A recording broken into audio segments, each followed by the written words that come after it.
beloved Boss Mike Cervera.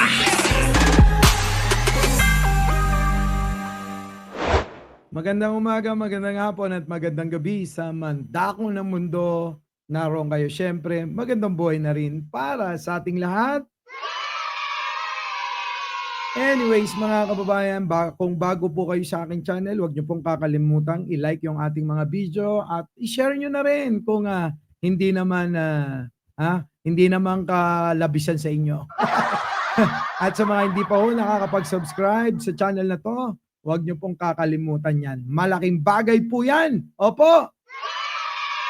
So, eto na nga mga kababayan. Nako, natandaan niyo ba si Colonel Grijaldo? Oo. Grijaldo ba yon? O basta yon yung pulis na sinasabi na pinipilit daw siya papirmahin. Ano po? So ngayon mga kababayan, parang si Sara na rin. Ayaw na rin magpakita sa hearing. Ay, parehas sila, no? Itong mga DDS takot sa investigasyon eh. Di po ba? Ewan ko ba, bakit natatakot sila? Wala namang multo ron. Doon lang, sa opisina ni Sara, meron. Oh, so ngayon mga kababayan, eto na nga. Sige nga, panoorin na natin. Oh, pasok! Bakit? Oh. Sa contempt ng House Squad Committee ang dating hepe ng Mandaluyong Police na si Colonel Hector Grijaldo. Oh, Grijaldo nga. Ito, yung dating Chief of Police ng Mandaluyong mga kababayan na nagsabi, pilit daw siyang pilit daw siyang pinapapirma ng ewan ko ba 'yon kung ano 'yon. Oh, sige tuloy. Bakit? Sa contempt ng House Squad Committee ang dating hepe ng Mandaluyong Police na si Colonel Hector Grijaldo matapos hindi na naman sumipot sa kanilang pagdinig. Ang customs broker namang si Mark Taguba, tumestigo rin at dinawit ulit sa drug smuggling si Congressman Pulong Duterte. Nako, eto na mga kababayan, dawit na naman si Pulong. Oo, eto yung si Taguba. Tinuturo si Pulong. Dawit saan? Sa droga. Na kunyari ayaw ng kanyang ama. Puta, yan ang sinasabi ko eh. Yung mga DDS bulag dito eh. Dapat liwanagan ninyo, imulagat ninyong maigi ang inyong mga mata, mga DDS kayong mga tanga. Putik na yan, eto na, tinuturo na naman. Sino? Si Pulong. Saan? Sa koneksyon sa droga. Putik na. Wala no? Sarado na ulo nyo. Sarado na utak nyo. Putik na, pati butas ng nyo. Sarado nyo na rin. O, tuloy. Bakit tinuturo? Itong si Pulong. Oh. Sumipot sa kanilang pagdinig. Ang customs broker namang si Mark Taguba, tumestigo rin at dinawit ulit sa drug smuggling si Congressman Pulong Duterte. Nako. Nasa frontline ng balitang yan si Marian Enriquez. Drug smuggling, oo, galing ng ibang bansa sa China, pinapapadala rito, bebenta. Ganon, mga kababayan, sige tuloy. Huling araw na ngayon ng pagdinig ng House Squad Committee kaugnay sa illegal na pogo, droga at extrajudicial killings ngayong taon. Pero matatapos na lang ang taon, hindi pa rin sumisipot sa kamera ang dating hepe ng Mandaluyong Police na si Colonel Hector Grijaldo. Oh, si Colonel Grijaldo mukhang natatakot din. Mukhang napasubo, napasubo yan, dahil sa pagkampi dito kila Digong. Oh, tuloy. Matatanda ang humarap si Grijaldo sa Senado noong Oktubre at inakusahan sina Congressman Dan Fernandez at Benny Abante na namilit umano sa kanyang kumpirmahin ang reward system sa drug war noong administrasyong Duterte. Oh, yan na nga yun. Oh, gustong sirain itong hearing. Itong Quad Committee, mga kababayan, gustong sirain talaga eh. Oh, siguro akala nila masisira nila. Alam niyo mga kababayan, hindi maitatago ang katotohanan. Hindi talaga maitatago ang katotohanan ng mga ginawang kasalanan. Oh, sample na lang. Etong mga ginawa ni Sara, nakalokohan sa kanyang opisina, sa DepEd at saka sa OBP. 'Di ba? Sumingaw lahat ang katarantaduhan, ang katotohanan na minumukbang nila ang kwarta. Mga kababayan, na minumukbang nila ang kwarta. Oh, tuloy.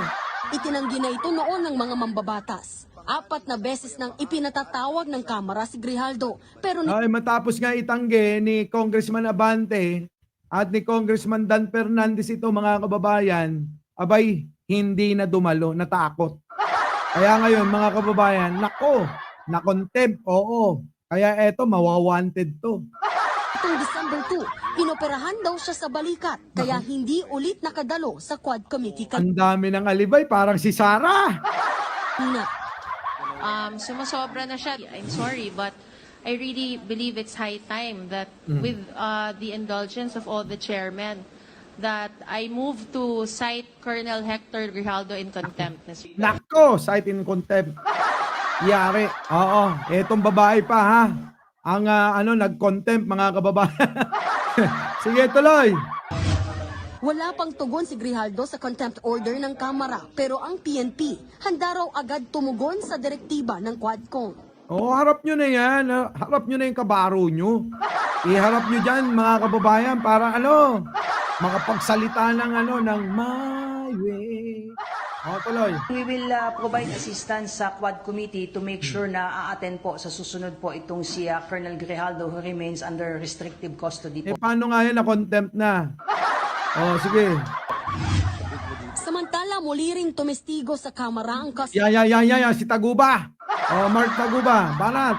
customs fixer na si Mark Taguba. Muli niyang itinuro ang tinatawag niyang Davao Group ni na Congressman Paulo Duterte na Oy, sa mga hindi nakakaalam, yung Davao Group, grupo yan, oo, na mga taga Davao na yun daw di umano ang lahat ng mga illegal, mga kababayan, ang gumagawa at kumakamal ng kwarta.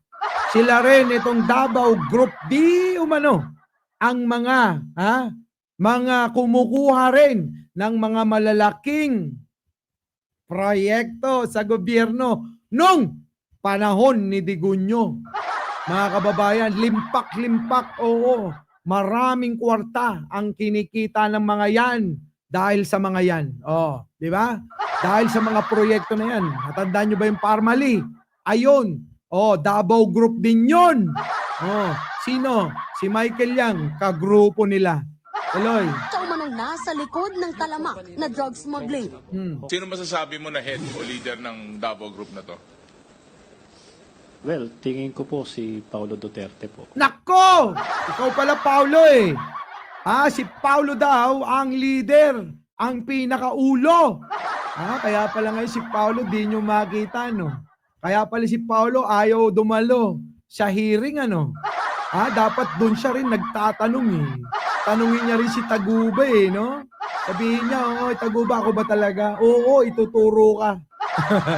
Tuloy. Yan po ba ay common knowledge po sa inyong pinagtatrabahuan dati? Yes po yun. Hindi lang Tinuro na talaga si Pulong. Pulong, magpaliwanag ka. At sa mga DDS, content nyo na. Pagtanggol nyo si Pulong, Di ba yun naman yung hilig nyo? Ipagtanggol yung mga kriminal, yung mga rapist, yung mga magnanakaw. Yan Yan yung mga bet na bet nyo. Betlog nyo. Yung kinalaman ng betlog nila. Yung betlog, nandun yung mga utak ng mga DDS eh. Sige tuloy.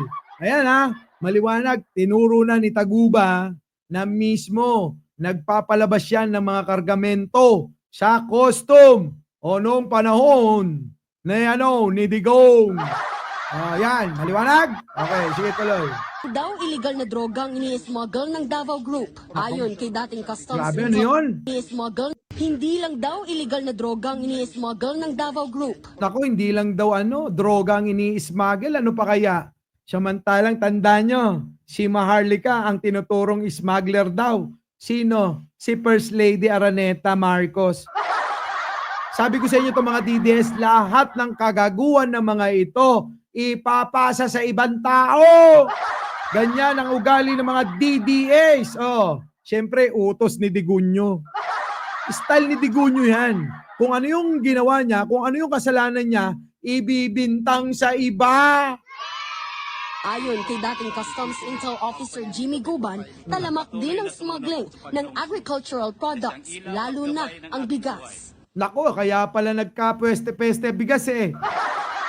Ngayon dapat kung may sisihin dito, kung bakit ang mahal ng bigas nyo, mga DDS kayo, at hirap na hirap kayong bilhin ito, sisihin nyo, sidigun nyo. Oh. Hindi ko kontrolado ng custom officials ang Bureau of Customs. It's the Davao Group that was controlling during that time. Siyempre naman mga kababayan, kung si Pulong ang tumawag eh. Siyang tawag lang anak ng presidente. Papalag kayo? Siyempre hindi. Hindi kayo papalag dito. Kay Pulong Duterte. Siyempre may basbas ng tatay eh. Oh, tuloy. Pagtugon si Congressman Duterte sa mga isiniwalat laban sa kanya. Nako. Sa susunod na linggo, nakatagdang isumite ng Quad Committee sa plenaryo ang kanilang progress report. Nasa 15 mga panukalang batas ang balak nilang ihain at nasa 10 mga individual ang irerekomenda nilang sampahan ng mga criminal at administrative charges. Nako, yan na yun. Oo. Yang 10 na yan, malamang dyan sa opisina ni Sara Duterte. Siyempre kasama na rin si Inday nyo. Oo, yung pusit. Ha, mga kababayan, kasama na dyan si Inday Pusit. Sa 10 na yan. 10! 10! Oo, sana nga, magtuloy-tuloy na, makulong na lahat yan. So mga kababayan, opo, nako, ano po masasabi nyo rito? Oo, si Pulong, mabagsik. Si Pulong, sabit. Ay, nako. So anyway, mga kababayan, ano po masasabi nyo rito? Paki-comment naman po at binabasa ko yan. At huwag nyo pong kakalimutan, bago kayo umalis, mag-like, mag-share, at mag-subscribe. Maraming salamat po.